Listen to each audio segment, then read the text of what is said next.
طيب في آخر لقاء أشكرك شكرا جزيلا أستاذ، وسنتقابل في الحلقات القادمة. السلام عليكم. وعليكم السلام ورحمة الله وبركاته. Alhamdulillah. Dan untuk para pendengar, terima kasih kepada anda dan untuk anda terus setia bersama kami di Kembara Inspirasi, Hikmah Faham Inspirasi Utama Anda. Perlis, Kedah dan Langkawi 89.0 FM. Hikmah FM, inspirasi utama anda.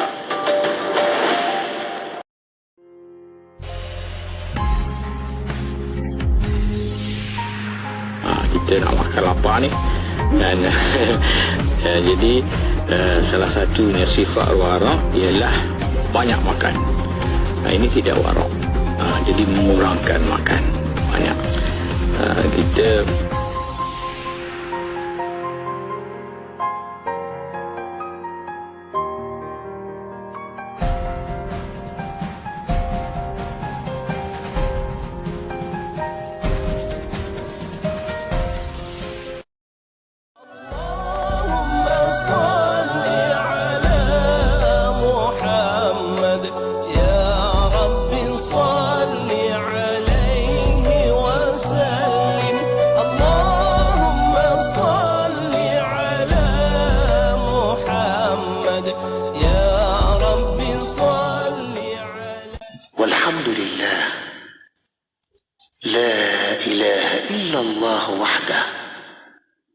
لا شريك له، له الملك وله الحمد وهو على كل شيء قدير.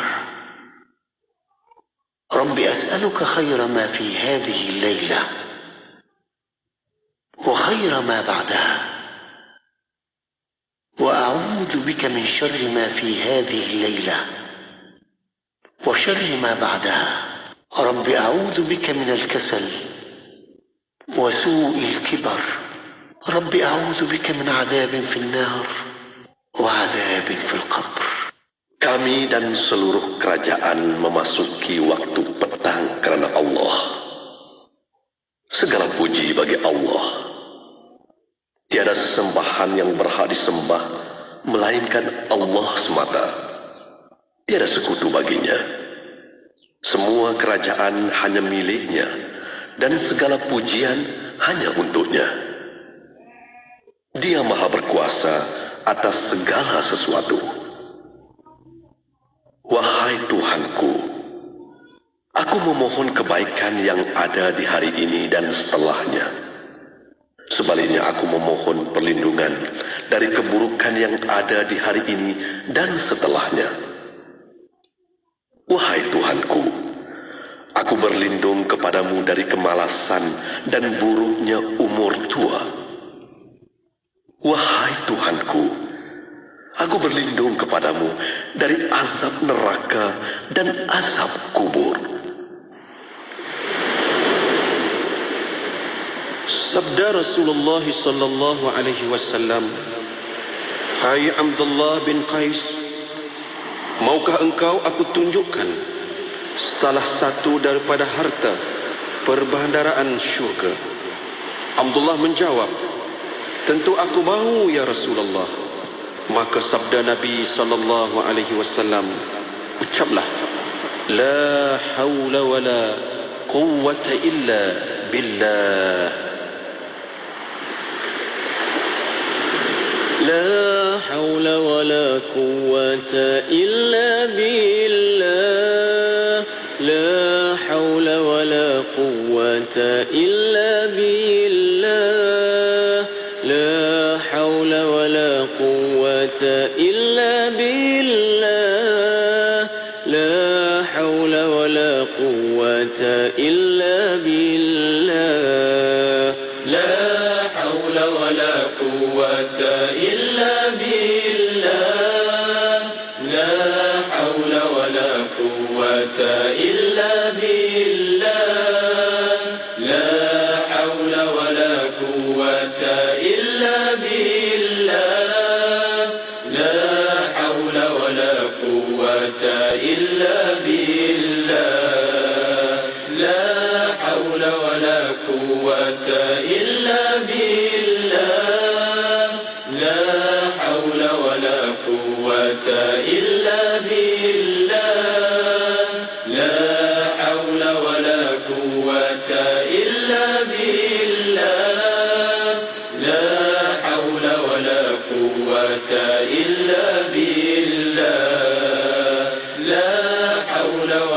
قوة إلا بالله لا حول ولا قوة إلا بالله لا حول ولا قوة إلا بالله لا حول ولا قوة إلا بالله لا حول ولا قوة إلا بالله لا حول ولا قوة إلا بالله لا حول ولا قوة إلا بالله لا حول ولا قوة إلا بالله لا حول ولا قوة إلا بالله لا حول ولا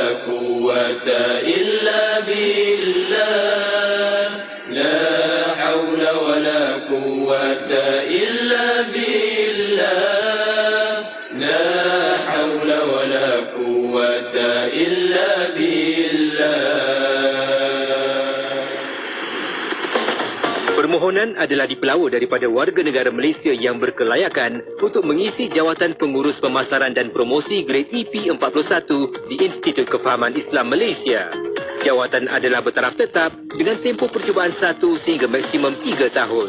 Calon-calon hendaklah memiliki ijazah sarjana muda pentadbiran perniagaan kepujian dengan pengkhususan dalam bidang pemasaran yang diiktiraf oleh IKIM daripada institusi pengajian tinggi awam atau swasta atau kelayakan yang diiktiraf setaraf dengannya. Antara bidang tugas, merancang secara komprehensif dan mengatur kaedah untuk mencapai keuntungan yang maksimum dalam pemasaran yang strategik dan efektif. Kemukakan permohonan anda kepada Unit Modal Insan Institut Kefahaman Islam Malaysia sebelum atau pada 9 Februari 2024. Untuk maklumat lanjut, hubungi 03 6204 6259 atau layari www.ikim.gov.my. Sekarang bunda mau dengar suara kamu. Aduh, terlalu tinggilah. Rendah lagi. Rendah lagi. Nak rendah lagi? Boleh. Dapatkan kadar pembiayaan serendah kadar asas standard tambah 2.18% tahun bersamaan 2.72% tahun kadar tetap untuk tempoh 3 tahun melalui pembiayaan peribadi iBank Islam. Nikmati kadar promosi dari sekarang hingga 31 Mac. Info lanjut layari www.bankislam.com. Ha, bagus sekali. Hadiah teragung. Perjalanannya dalam hanya 1 malam. Diterima oleh Rasulullah SAW di langit tertinggi. Dihadiahkan oleh Allah Subhanahu Wa Taala secara langsung terus kepada kekasihnya iaitu Rasulullah. Maka janganlah kita lalai dalam menunaikannya. Hadiah teragung itu ialah solat. Salam Isra' dan Mi'raj daripada IKIM FM, inspirasi utama anda.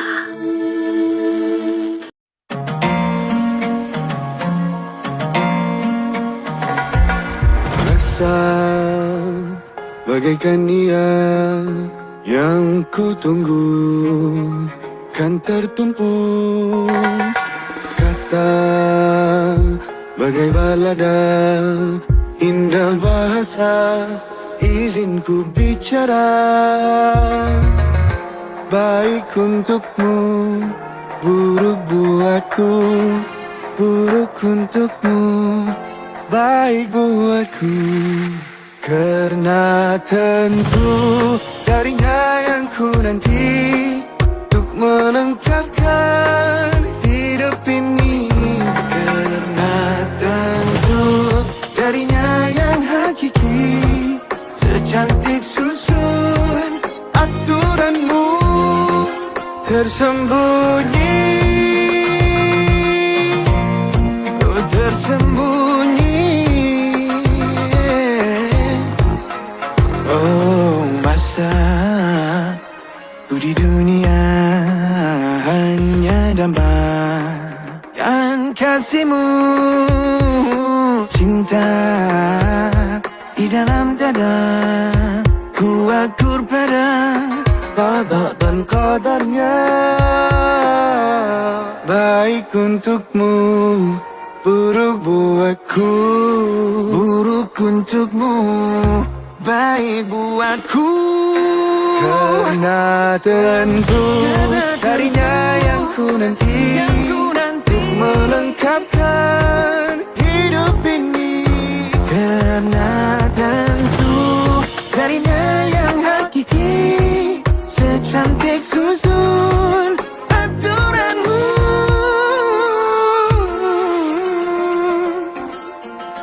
Dan mereka merancang, Allah juga merancang.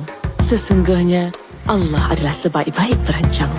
Jodoh, ajal dan rezekiku, terima tentu takdirnya. Karena tentu darinya yang ku nanti, untuk melengkapkan hidup ini. Karena tentu darinya yang hakiki, secantik susun aturanmu bersembunyi. Yang sementara tiada selain dia, ku terima keteguhanmu.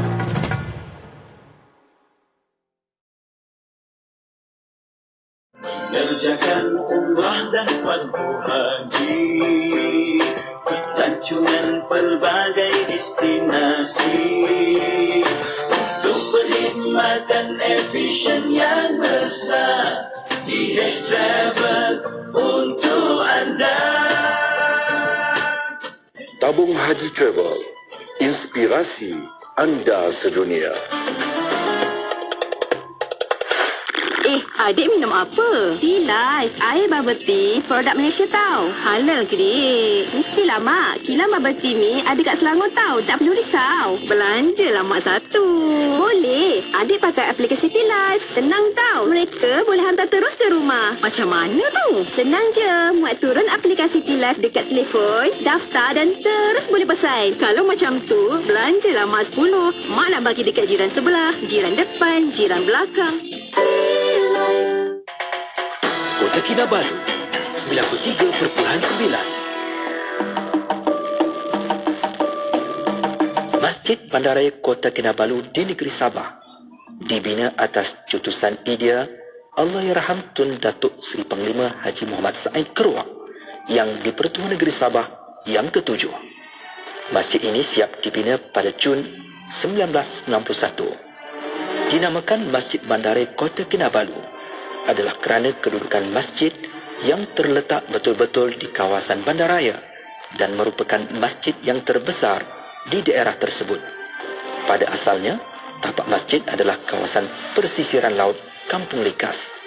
Masjid ini terletak di persisiran pantai dengan lanskap persekitaran berhadapan dengan pulau-pulau yang indah. Masjid Bandaraya Kota Kinabalu juga mempunyai ciri-ciri reka bentuk Masjid Nabawi di Madinah Al-Munawwarah. 70% daripada kawasan masjid ini dikelilingi air, menyebabkan ia kelihatan seolah-olah terapung di atas air. Di sebalik pembinaan masjid ini, terdapat 1001 sejarah yang cukup luar biasa.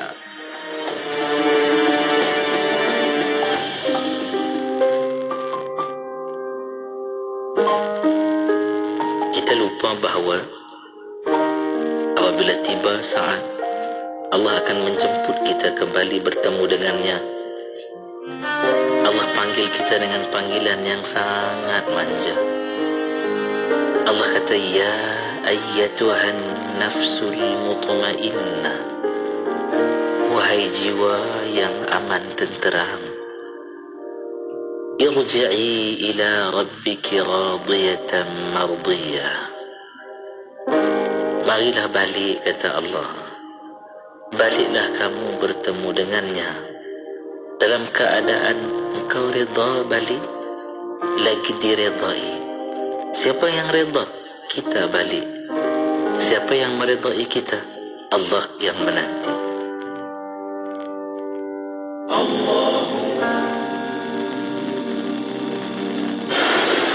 Kuala Terengganu 100.2. Tenangkan fikiran anda dengan Kembara Inspirasi bersama Mona Jasman. Bismillahirrahmanirrahim. Alhamdulillahirabbil wassalatu wassalamu ala asyrafil anbiya wal mursalin sayyidina Muhammad wa ala alihi wa sahbihi ajmain. Assalamualaikum warahmatullahi taala wabarakatuh. Pada para pendengar yang masih setia bersama kami. Untuk waktu ini di Kembara Inspirasi IKIM FM, inspirasi utama anda untuk jam kedua pada petang ini, dan alhamdulillah untuk petang ini kita akan bersama rancangan Akhlak Atfas Aluna, dan ialah kami.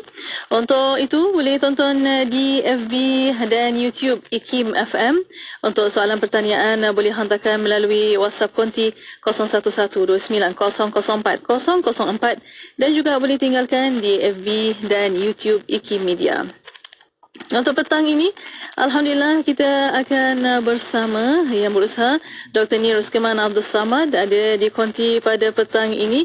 Kita mengenalkan kehadirannya. Assalamualaikum Doktor. Waalaikumsalam warahmatullahi wabarakatuh. Apa khabar Doktor? Kaifa haluka? Alhamdulillah sihat, mana-mana sihat ya. Alhamdulillah sihat Doktor, insya-Allah. Dan bersama Doktor untuk petang ini kita akan sambung kembali akhlak kita kepada Allah Subhanahu Wa Taala untuk bahagian kedua. Dan untuk ini bersama Doktor untuk mukadimah ini, silakan Doktor. Bismillahirrahmanirrahim. Assalamualaikum warahmatullahi wabarakatuh.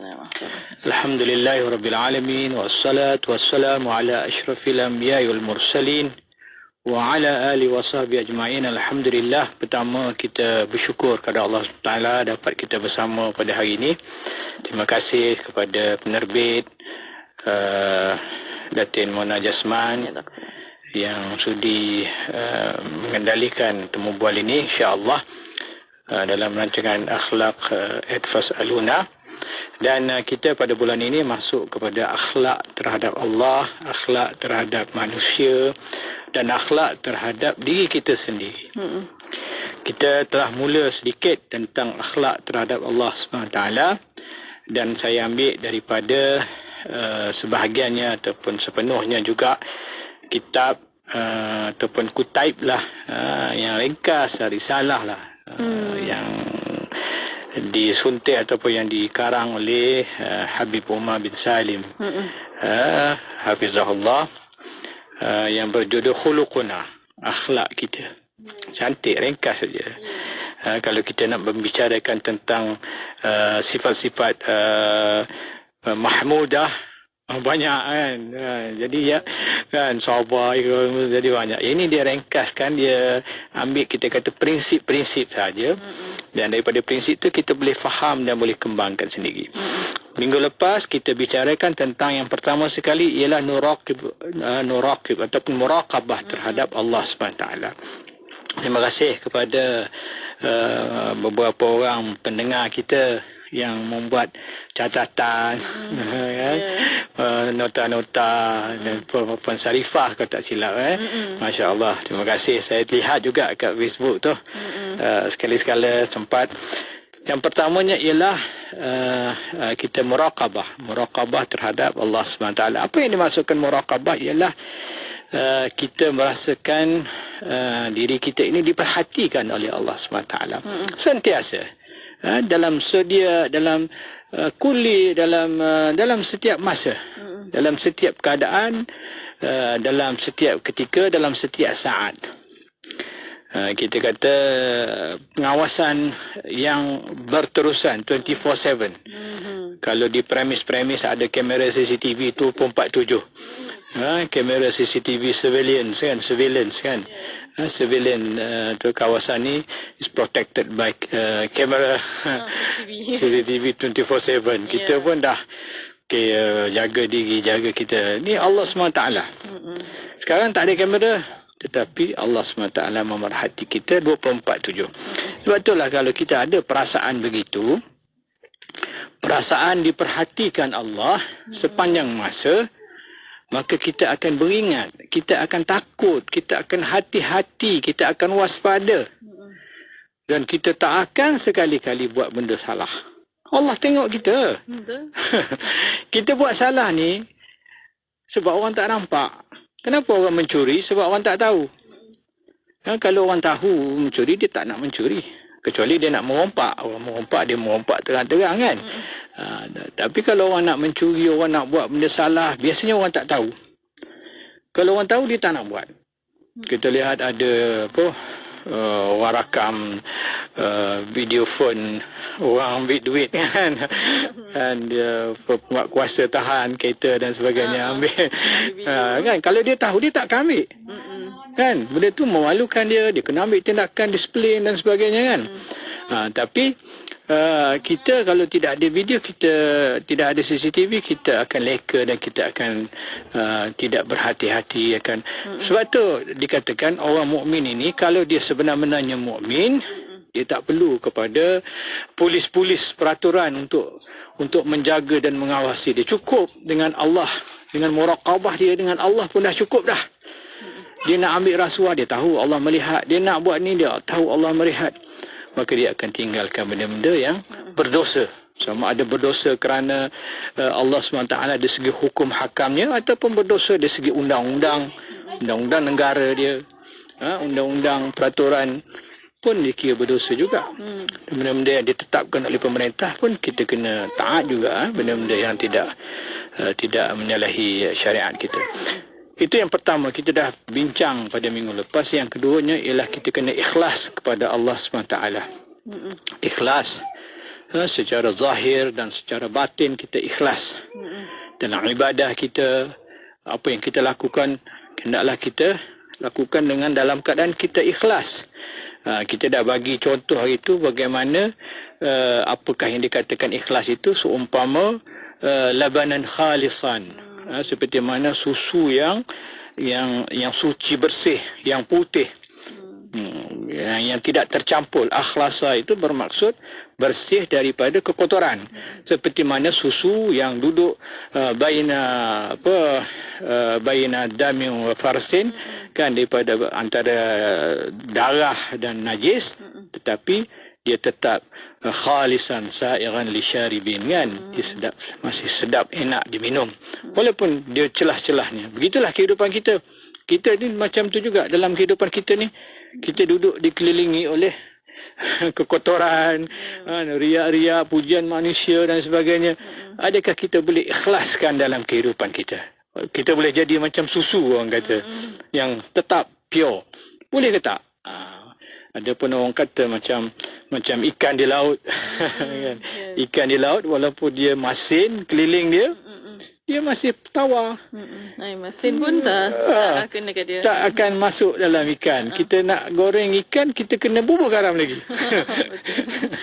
Kan, kita tak boleh goreng macam tu. Kalau kita goreng macam tu, dia akan tetap tawar. Menunjukkan bahawasanya pengaruh ikan itu tidak mempengaruhi persekitaran tu, tidak mempengaruhi isi ikan tu.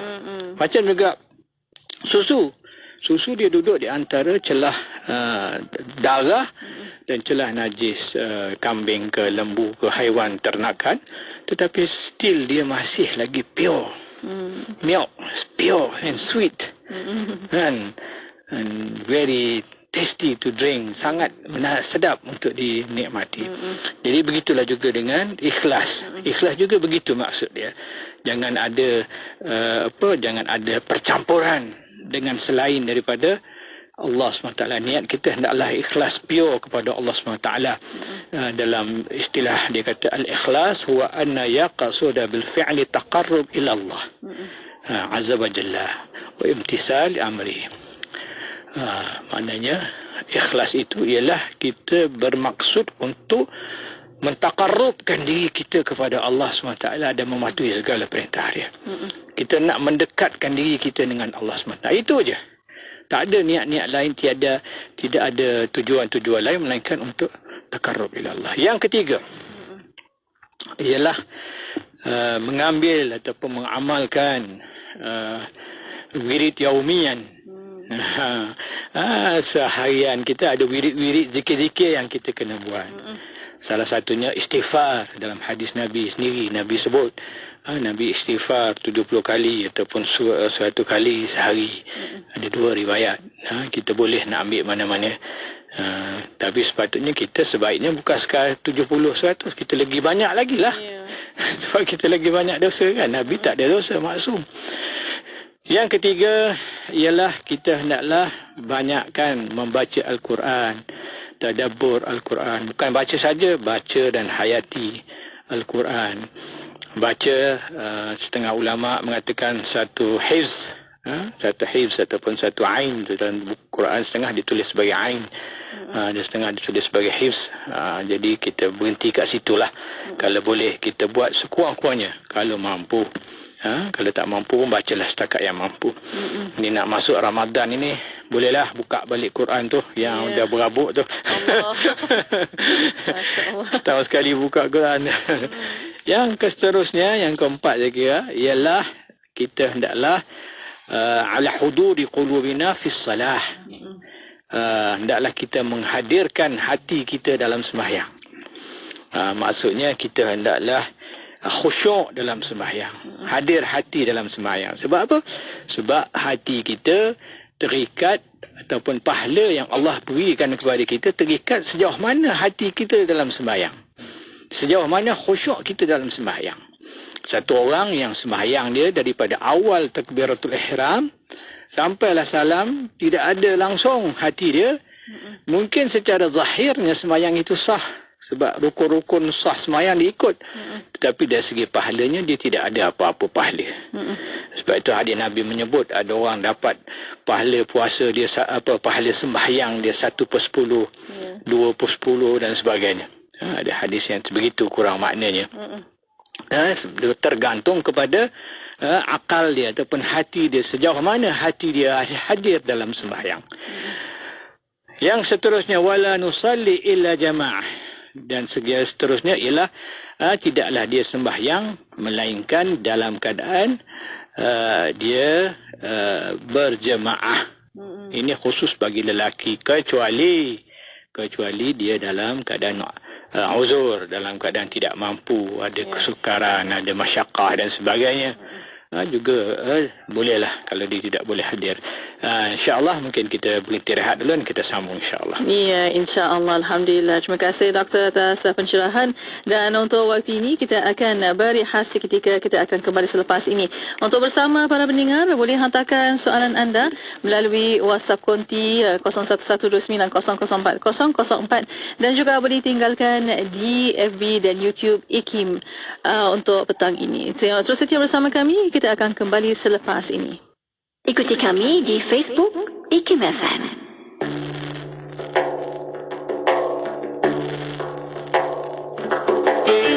عن أنس بن مالك رضي الله عنه عن النبي صلى الله عليه وسلم قال: من ترك الكذب وهو باطل بني له في ربض الجنة، ومن ترك المراء وهو محق بني له في وسطها، ومن حسن خلقه بني له في أعلاها.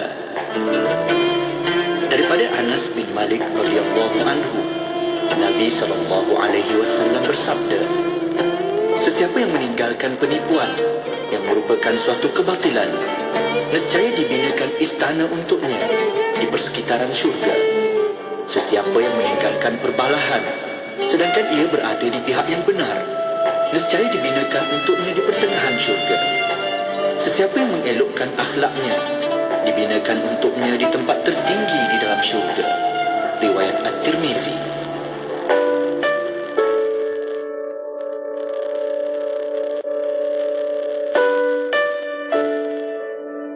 Apabila kita buat satu ibadah ataupun syariah dan akhlak dan kita capai pada tahap istiqamah, maka pada ketika itu akan berlaku 3 perkara dan kita layak mendapatnya. Kita akan dapat keberkatan, kita akan dapat ketenangan dan kita akan dapat kemuliaan.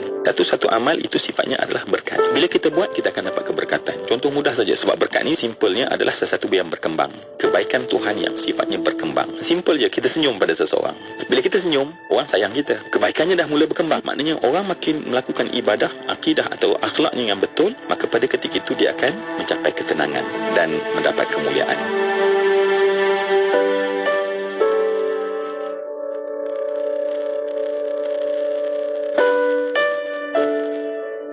Sekarang permasalahan terjadi di sana sini karena hilangnya rahmat. Dan rahmat adalah hakikat keindahan. Kita titi satu demi satu urusan kita dengan Allah, urusan dengan Rasulullah, urusan dengan sesama manusia. Dan manusia bermacam-macam ikatan kita dengan mereka. Ada dia adalah istri kita atau suami, ada anak, bahkan ada bekerja yang bersama kita. Atau mungkin kawan-kawan dalam bisnis berniaga. Semua ini adalah manusia-manusia. Jika kita salah menata hubungan hati kita dengan mereka, maka kita punya banyak kesusahan. Ketemu istri susah, ketemu anak susah, ketemu tetangga susah, ketemu siapapun jadi susah. Akan tapi kalau orang hatinya tertata, subhanallah, dia bertemu dengan istri penuh dengan kebahagiaan, dengan penuh kegembiraan, dengan keindahan di saat bertemu dengan anak, karena dia mencintai dengan penuh keindahan. Bahkan dengan karyawan yang bekerja dengannya, dia hubungannya adalah bukan hubungan sekedar hubungan pekerjaan, hubungan materi, akan tapi ada hubungan hati. Maka ketahuilah kita melihat mereka pun dengan penuh rasa kegembiraan, rasa bahagia, dan juga dengan siapapun.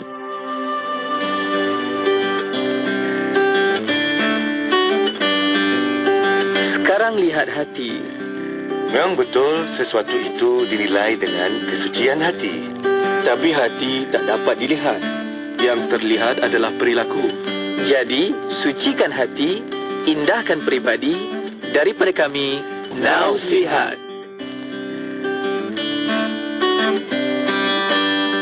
Negeri Sembilan 102.7. Bismillah, alhamdulillah, wassalatu wassalamu ala rasulillah. Alhamdulillah, masih bersama untuk petang ini Akhlak Atfasaluna. Tanyalah kami bersama Yang Berusaha Dr. Nik Roskiman Abdul Samad, Fellow Utama Pusat Kajian Syariah Undang-Undang dan Politik Institut Kefahaman Islam Malaysia. Masih bersama bersama Dr. Nik untuk petang ini akhlak kita kepada Allah Subhanahu Wa Taala untuk bahagian kedua, dan kita sambung kembali bersama Dr. Nik untuk tajuk ini. Silakan Doktor. Baik, yang seterusnya, terima kasih Mona. Yang seterusnya kita sambung lagi, ialah kita merasa kerdil, kita merasa kecil dengan kebesaran Allah SWT. Ini satu benda ataupun satu perasaan yang kita kena tanam dalam diri kita. Ini semua sifat-sifat, sifat-sifat baik yang kita kena wujudkan dalam diri kita ya secara umum. Kita dah jelaskan sebelum ni. Yang seterusnya lagi, yang kena ada akhlak dengan Allah SWT, ialah hendaklah kita mendirikan sembahyang tahajud, menghidupkan malam. Ini kita dah sebut sebelum ini panjang lebar. Nastaghfiruhu wa nas'adu bimunajatihi. Kita mohon keampunan, kita bermunajat, kita mohon pertolongan dengan Allah Subhanahu Wa Taala. Sebab Allah SWT suruh, Allah SWT suruh kita berbuat benda ni. Dalam malam hari kita bangun, ya ayyuhal muzammil kan, kum fa'anzir, ya ayyuhal muzammil, nisfahu awin kus minhu qalila aw zid alaihi warattilil qur'ana tartila. Kan, baca Quran, tartil dan sebagainya.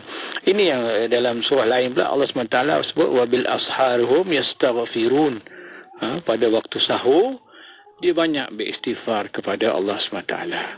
Jadi waktu sahur tu selain pada bangun makan sahur, ialah waktu istighfar sebenarnya. Kita ingat waktu sahur ni bangun makan sahur je, makan je kita tahu. Sebenarnya itu ialah salah satu waktu yang mustajab untuk kita mohon istighfar. Lain kali selain pada bangun makan sahur tu, sudah sahur tu kita duduk atas sejadah balik, ataupun sebelum sahur tu, sahur ni afdalnya dilewatkan. Kan, jadi sebelum kita sahur tu kita bangun tahajud dulu dan kita istighfar contohnya. Jadi kira 2/3 ke malam kan? Malam bangun buat baca Quran semua, kita bermunajat, berdoa dan kita istighfar banyak-banyak. Sama-sama kita buatlah. Saya bercakap ni bukan tentu buat juga pun. Sama-sama memperingati, kita sama-sama cuba buat sebaik mungkin. Ini yang dinasihatkan oleh pengarang. Yang seterusnya, kita berhenti pada tahajud bulan minggu lepas kan. Yang seterusnya ialah kita hendaklah sentiasa kembali kepada Allah SWT inda kulli sadamah. Dalam setiap kali kita menerima kejutan. Berita-berita yang mengejutkan, berita-berita yang mengecewakan, berita-berita yang shock Kita katakan kematian dan sebagainya, kita hendaklah kembali kepada Allah SWT. Bahawasanya ini tidak berlaku melainkan qada dan takdir daripada Allah SWT. Kan kullan yusibana illa ma kataballahu lana huwa maulana.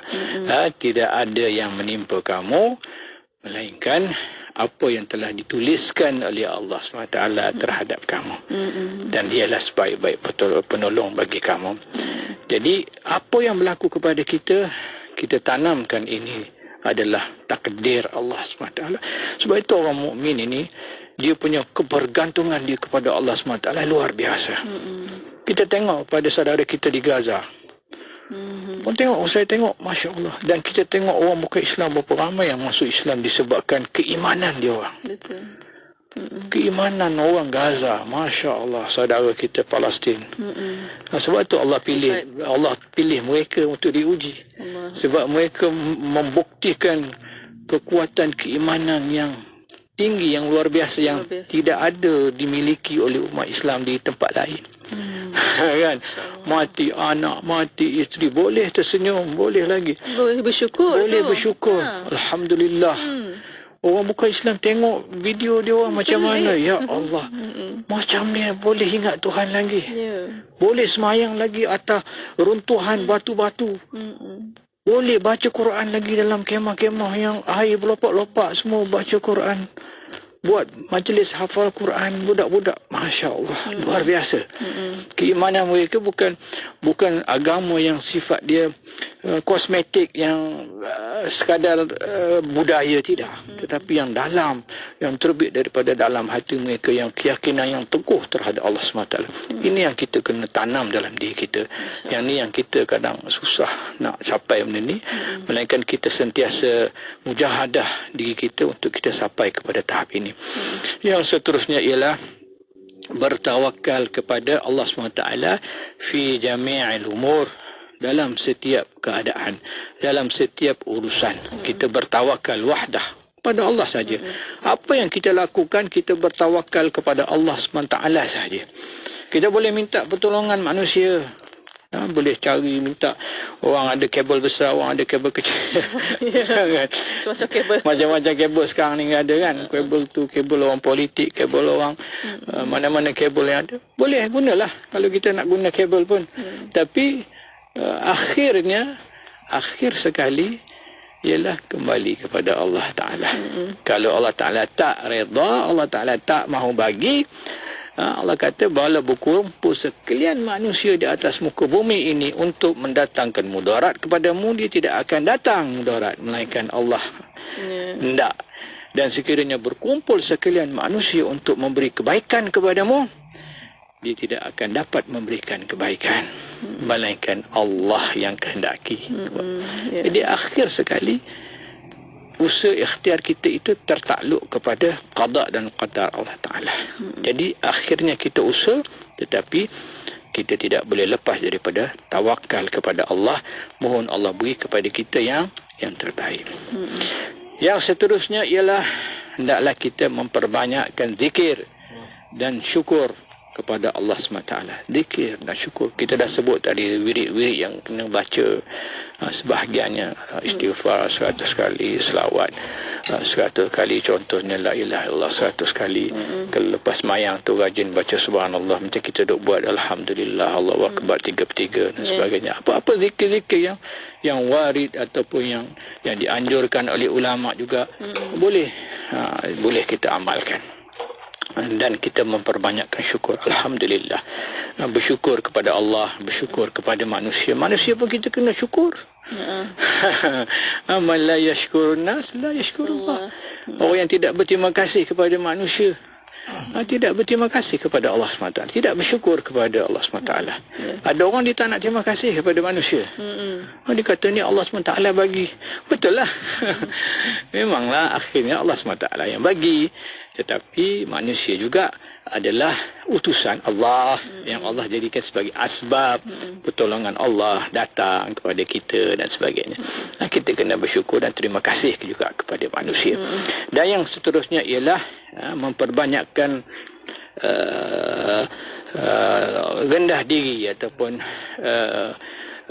tadarru', tunduk kepada Allah SWT dalam apa juga keadaan.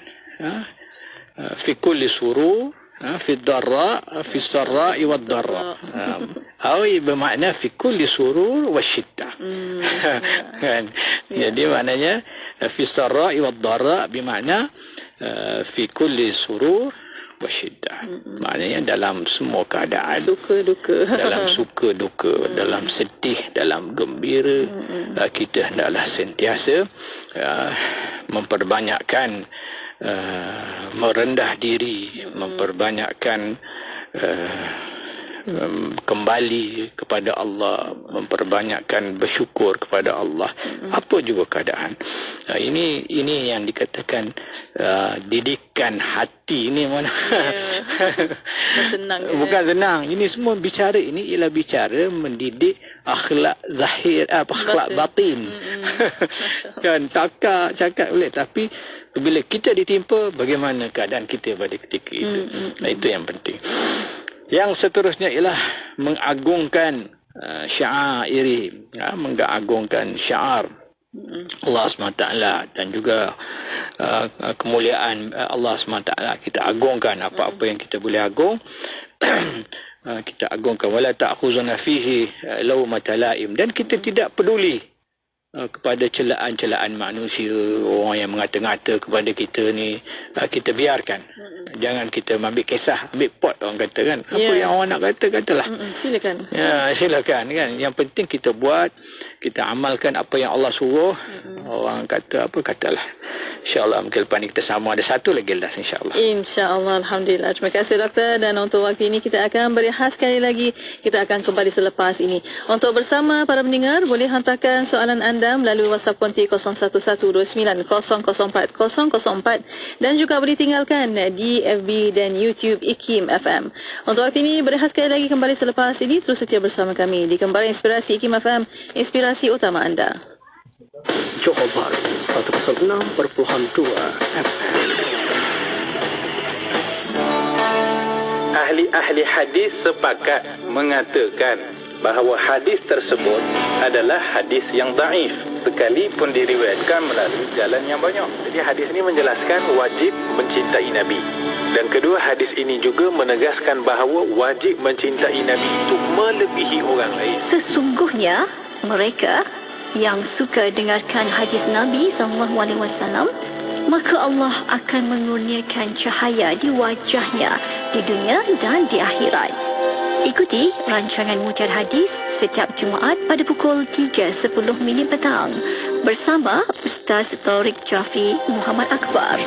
Mutiara Hadis memperkemas ibadah harian eksklusif hanya di IKIM FM, inspirasi utama anda.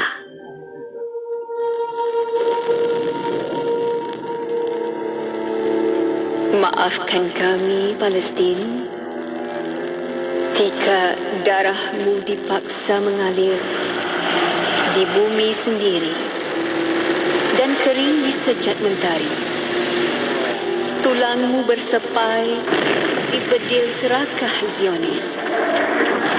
Jerit pekikmu bergema di dadamu. Hilai tawamu ditelan bom dan fosfor putih. Jiwa kami sedang berpadu demi nafsu, bercinta dengan dunia sambil beramal, pohon restu untuk bahagia nanti. Maafkan kami, Palestin.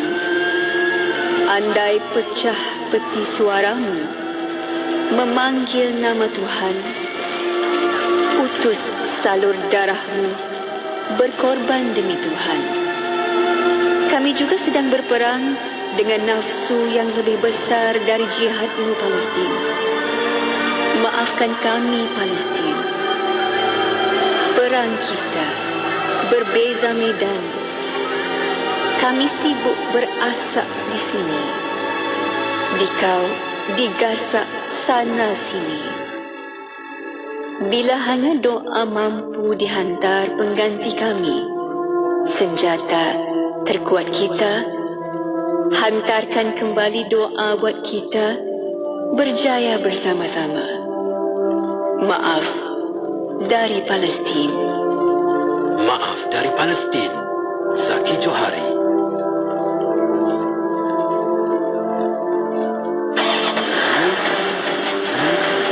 Di sini saya ingin memberi maklum kepada semua pengguna-pengguna jalan raya. Ketika hujan, ramai pemandu-pemandu kita memasangkan hazard light, iaitu keempat-empat lampu isyarat menyala serentak. Hazard light ini atau lampu kecemasan ini hanya digunakan sewaktu kecemasan saja. Keempat-empat signal ini menyala dan kadang-kala dia mengikori antara grup satu dengan satu, iaitu escort yang digunakan oleh pihak berkuasa.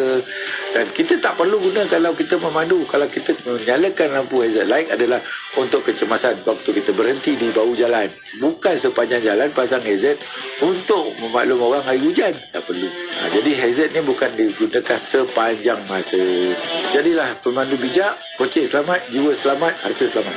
Keselamatan diutamakan. Ikuti kami di podcast web podcast.ikim.my.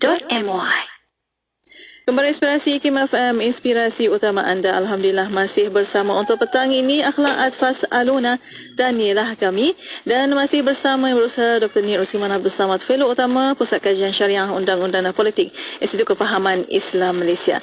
Masih mensyangkan untuk petang ini akhlak kita kepada Allah Subhanahu Wa Taala untuk bahagian kedua. Untuk waktu ini kita sambung kembali bersama doktor. Ada lagi satu doktor kata? Silakan. Ya, yang akhir sekali ialah wanar'a hududahu nastahi minhu haqqal hayah. Ini yang terakhirlah saya kira dalam saranan beliau, iaitu kita hendaklah menjaga hudud Allah SWT. Maksudnya had-had Allah SWT. Sebab Allah SWT ni dia ada batasan dia. Batasan dia. Kita tahu macam Gaza dengan Mesir itu batasan dia Rafah gitu. Kita hari-hari dengar kan sempadan Rafah kan.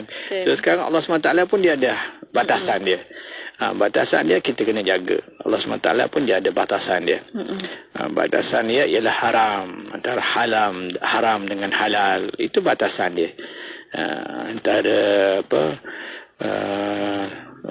Selangor dengan Pahang kan, dia ada sempadan dia. Begitulah. So kita kena jaga. Kita buat something tu biar sampai kepada dalam batasan yang dibenarkan. Kalau yang halal itu halal.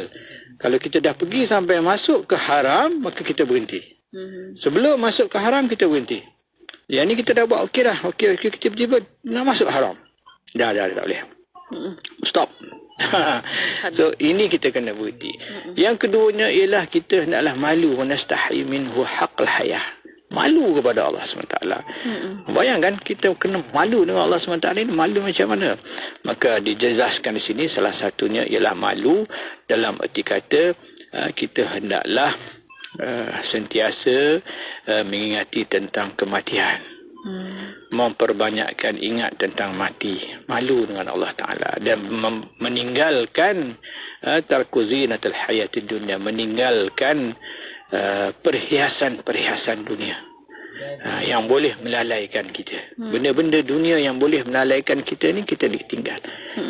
Perhiasan dunia, benda-benda yang melampau-lampau dengan dunia ni kita jangan. Bukan kata kita tolak dunia. Kadang orang silap faham tolak dunia, tidak. Islam tidak menolak dunia. Terutama agama Islam tidak mahu dunia masuk dalam hati kita. Itu yang penting. Jangan kita kata Islam tolak dunia. Tidak, Islam tidak tolak dunia. Bahkan ada kitab, saya jumpa satu kitab, Amwalun Nabi. Kita amal harta Nabi. Dalam kitab tu diceritakan bagaimana Nabi ini sebenarnya kaya.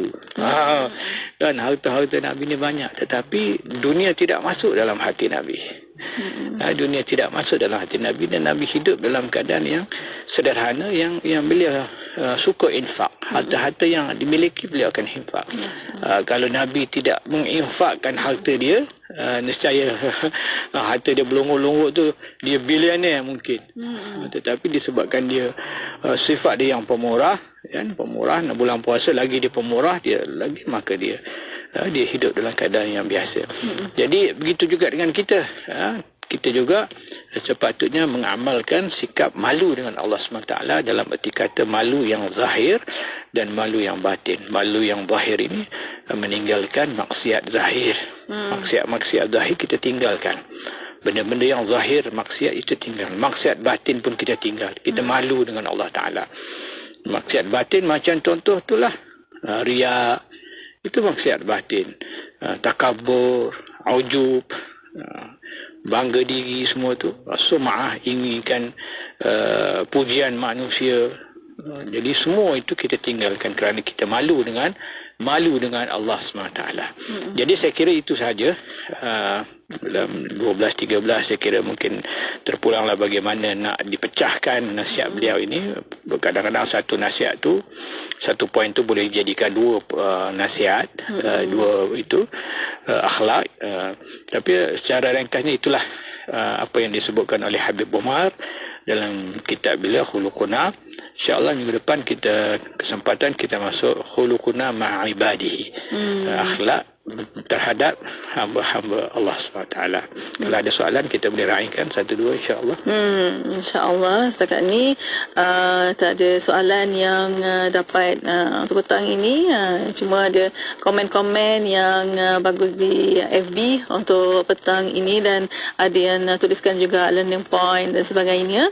Dan untuk waktu ini Doktor, mungkin untuk terakhirnya mungkin kita nak tahu Doktor bagaimana kita nak lagi, ialah kita kadang-kadang adalah jiwa was-was yang dalam diri. Bila kita buat semua ni nanti nampak macam mana, mungkin kita macam mana kita nak lawan atau kita nak kawal nafsu ni.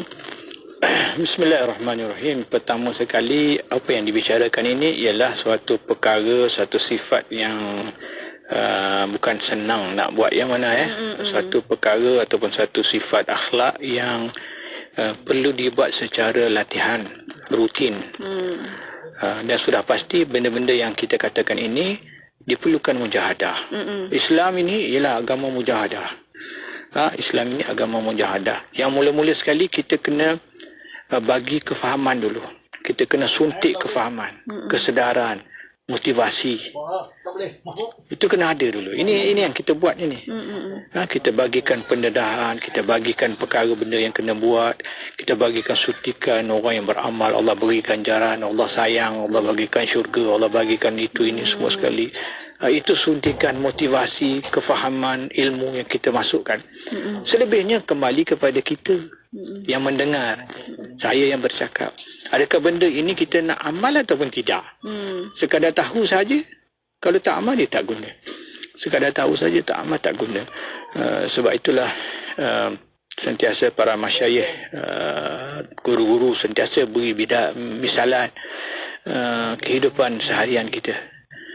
Dalam apa juga kehidupan seharian kita, orang putih kata no pain no gain. No pain no gain. Kalau kita sekadar tahu dan kita tak buat, kita tak boleh apa-apa. Tak boleh apa-apa, tak ada apa-apa, tahu je tapi kita tak buat.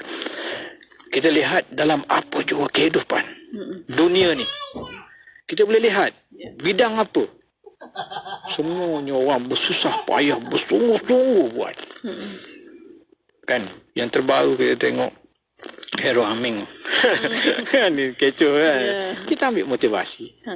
Bagaimana dia punya jualan 1 juta dalam masa 3 minit 39 saat.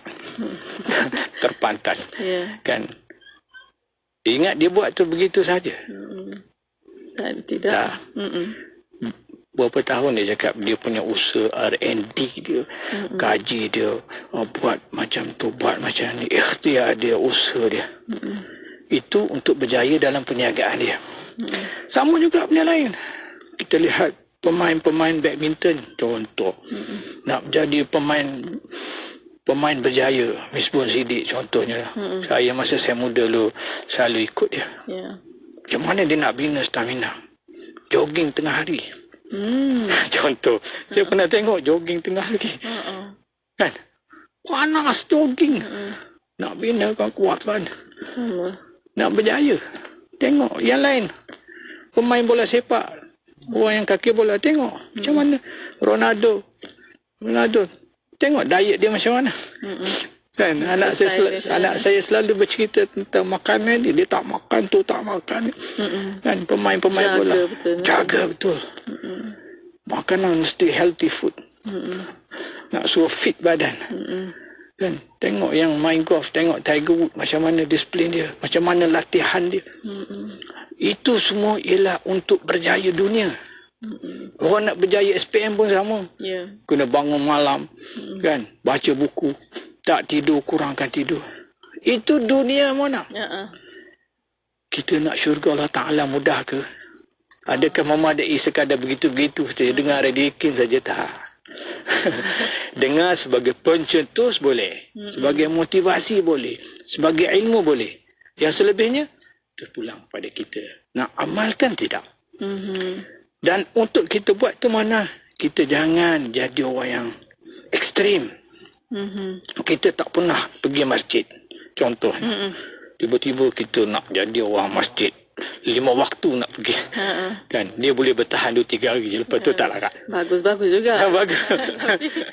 Kena istiqamah lah kan. Bagus. Mungkin mula dulu sikit-sikit dulu. Kan? Mula sikit-sikit dulu. Maghrib dulu ke? Maghrib dan isyak ke? Kan? Maghrib isyak subuh ke?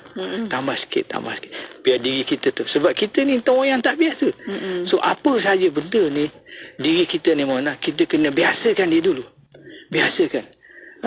Sebab itu sembahyang tu payah bagi orang yang tak biasa. Inna solat kana alal mu'minin, kita solat tu susah, berat. La kabiratun illa ala khashiin, bagi orang yang khusyuk je. Berat bagi orang yang malas. Tapi bagi kita dah tak ada apa sembahyang. Tetapi kita kena yang lebih lagi daripada itu. Kita nak buat benda lain lagi.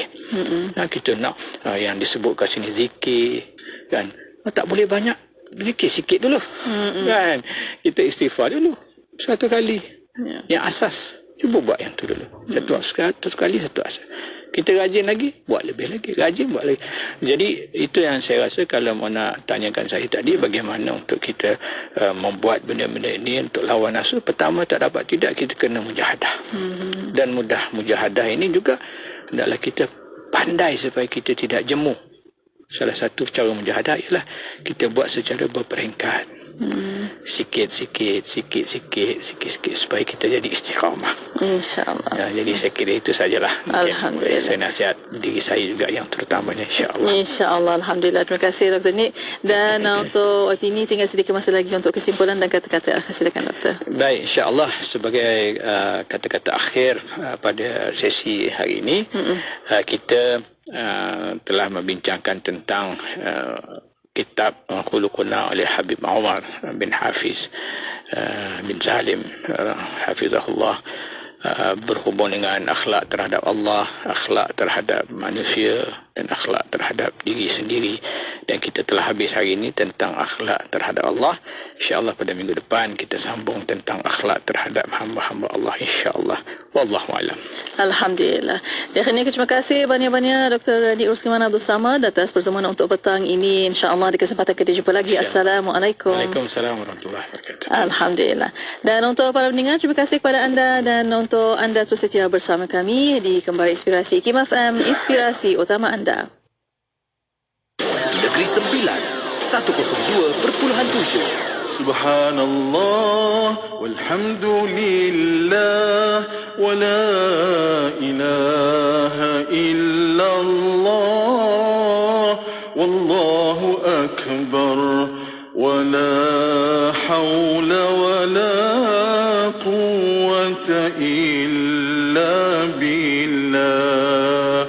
Subhanallah walhamdulillah wa la ilaha illallah wallahu akbar.